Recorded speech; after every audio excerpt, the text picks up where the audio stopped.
Welcome back. 1789 Capital founder Omeed Malik's company, Colombier Acquisitions, acquiring online firearm retailer GrabAGun. And after a SPAC merger, the company will go public today under the ticker symbol PEW, Pew.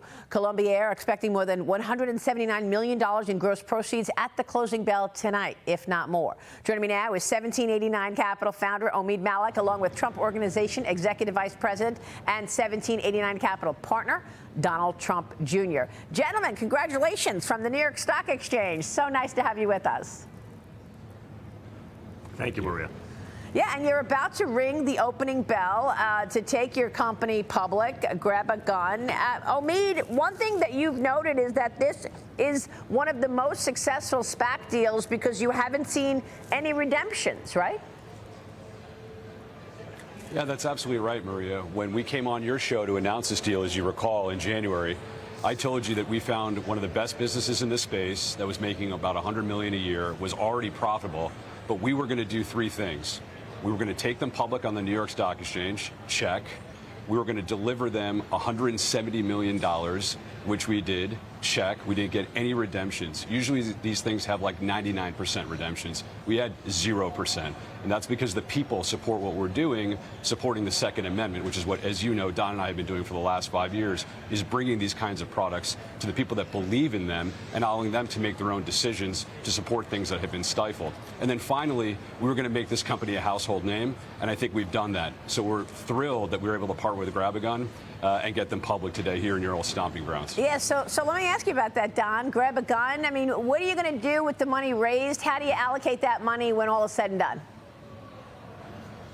Well, this is a little bit, this is my backyard, this is my wheelhouse, and so I think they're going to take that money, use it to acquire other companies in the space, people that have done great jobs, but perhaps don't have that ability to grow the same way. So I see it as a great consolidating effort in the gun space to be able to come back to the New York Stock Exchange and actually take a gun company public.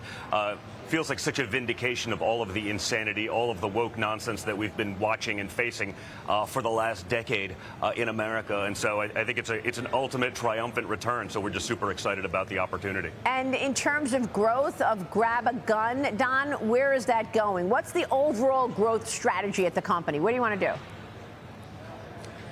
Listen, the reality, we're going to use a tech platform, a tech stack that's really going to be able to perform better than anyone else. When you look at the people who are now buying guns, people buy everything online. Everything's a click away. We're actually enabling so many people to not have to go into the gun store the way they had for women and young people that are getting into the game. That's a little bit more intimidating than someone that's a little bit more of an old hand going into that. For them to be able to buy things the way they buy everything brings everyone else into this market. That's going to be super exciting. Obviously, you have to go through your federal firearms license and all of the other things because there's a lot of misnomers about how that happens. But we're excited about being able to open up this space, and over the last few years we've seen the reasons that people want to be able to defend themselves and exercise their Second Amendment rights. So being able to do that as well as capitalize this company is a great honor and something I'm really proud of. Well, and by the way, Maria, it's a huge TAM. Let me be clear. It's a $25 billion TAM, and it's been suppressed. So what we're doing here with this transaction is unleashing the desire for people that already exists now. You have 1 out of every 2 households in America has a firearm. We have a Second Amendment right. Yet private actors, often at the behest of the federal government, have been suppressing that right. And so what Don and I have done is circumvented those gatekeepers who are self-appointed and have allowed an industry to grow the way it should be able to. And that's really the ethos of everything we do.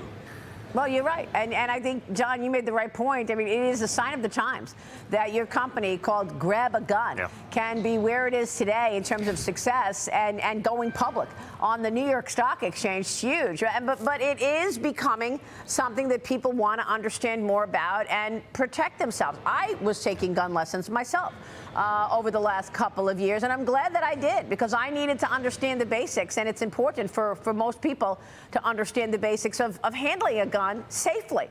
One issue that President Trump campaigned on included pushing DEI out of all aspects of American life. Don, you mentioned that a minute ago. He's succeeding in that. Omeed and Don, you say you're investing in the companies who've been sidelined by woke capitalism, right? Well, our entire business thesis, and we've been doing it before it became popular, before others jumped back in and said, well, maybe there's a way to make a profit. We did this when other people wouldn't even look at these companies, when essentially half of the nation was totally ostracized. They were either debanked, they were de-insured, they were de-everything. And so we took a contrarian approach to everything that was going on, and we wanted to fund these great American businesses, make sure they had the same opportunity, and really democratize the capital markets. And that's what we're doing with all of this. You see a lot of other people trying to jump on, again, for a quick buck or a profit, but those people turned their backs on these very ideas, our very freedoms, for the last decade. I think we actually have incredible credibility with these people that we are there. We're doing it for real. We were doing it when it wasn't expedient, when it wasn't popular, when frankly people thought we were nuts to do it. But these are fundamental rights that we're there to protect, and that's the thesis of 1789 Capital. It's the year of the Bill of Rights. That's what we believe in, and that's what we're going to support. We're not going to stop, by the way. We're just getting warmed up. I mean, I would just say, if you look at what we did 2 years ago, basically to the day, we ensured transactional freedom with Public Square when we rang the bell, as you know. You covered that as well, and that was allowing people to buy goods from American companies and also process payments in areas like the Second Amendment that have also been deplatformed. And then now we're going and protecting things like the Second Amendment. His father protected the First Amendment with True Social and taking the public.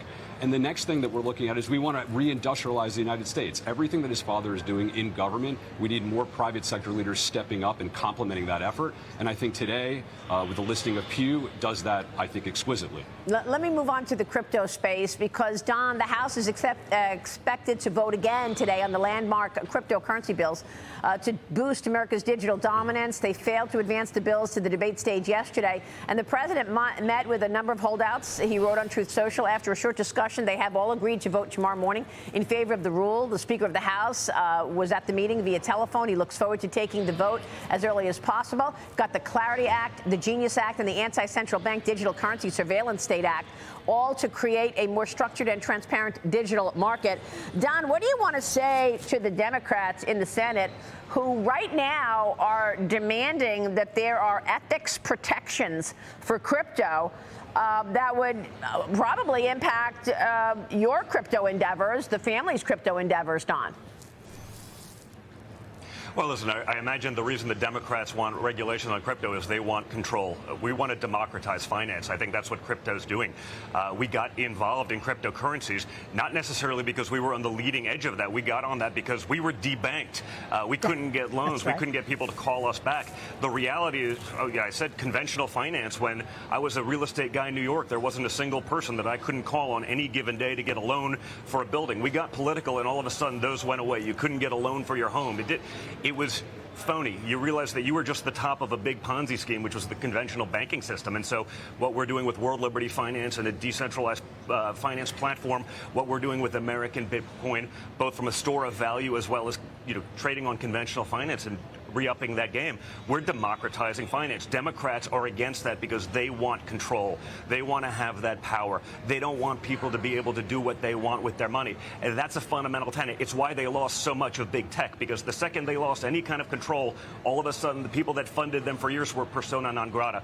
It's very typical for the Democrats to be doing something like that, and it's exactly why I think so many Americans are excited about the future. The reality is this is going to be the future of finance. It should be domiciled in America. Before this, we were giving the world every excuse to create trillions of dollars of value offshore. We want to bring that back in America. We want to create the guardrails that allows that to be done properly in America, where finance belongs. No, it's a good point, and it's the point that Paul Atkins made, this SEC chairman, when he joined me just a few weeks ago. But look, the Democrats are still scrambling to unite and find a message. I mean, you've got Mamdani running around, and the leading candidate for the mayor of New York. What do you think he would say to see you guys up there right now in terms of, the face of capitalism? Yeah. Well, listen, I'm sure he'd have an issue with that, but I think the Democrats are frankly more concerned about making sure that men can play in women's sports, so I don't really take anything they say all that seriously.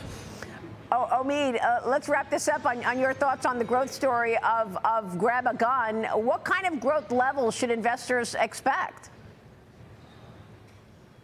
Well, look, I think Don touched on it, but I think what people need to understand now that we've had this successful transaction is what does the future look like? I've already established to you that this is a massive TAM, that there's a ton of demand for it, but what the problem has been with it is that it's been stifled. So you needed an incumbent to step up who's actually well capitalized, and now we had that finally. A company with hundreds of millions on its balance sheet, that's public, has that currency, can now go around and be that consolidator. I'm thrilled that not only do they have a good leadership team, but you should check out their new board, which includes Don. They're going to be the repository for every one of these companies. There are dozens upon dozens of profitable, great businesses that are looking for a home. Yeah. GrabAGun can now be that consolidator for an entire industry, and I'm thrilled about that, and you'll see that, I think, hopefully in the share price today. Well, I've got to tell you, I mean, we are at a moment in time right now where the growth is incredible when you look at so many pockets of the economy. And Don, you're living it with your crypto ventures. We just had the CEO of CoreWeave on, and he said he has never seen the kind of environment that he's seen right now.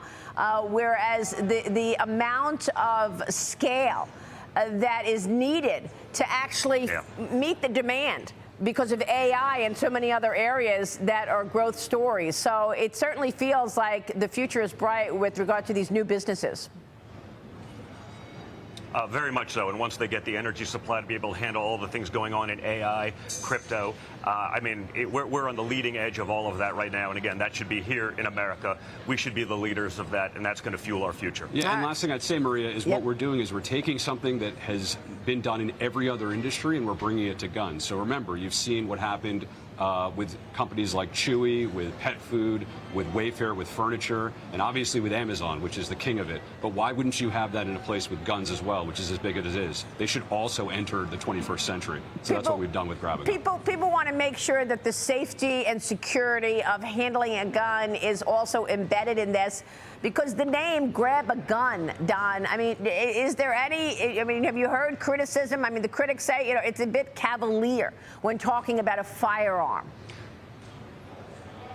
Listen, everyone has their opinions on that. The reality, you go through your federal firearms license. The reality is most people just don't understand how that process actually works. There's all these sound bites that have been pushed by the mainstream media that has been very anti-Second Amendment for decades that actually have no bearing in truth and reality. So again, if you're ordering a gun online, it's going to a federal firearms license holder. It gets picked up there. That's where your background checks happen. Now, if you're ordering ammunition or targets or other accessories, that can be shipped to your door like anything else. So again, any of that confusion is generally based on just a total lack of understanding of how these things really work. You know, that's carried a lot of weight because the media repeats the narrative, but it, like most narratives, we all understand that just because they say it doesn't mean it's true. I'm glad that you laid that out, Don. Very well done. Great to see you, gentlemen. We'll be watching you ring the opening bell in about 40 minutes' time.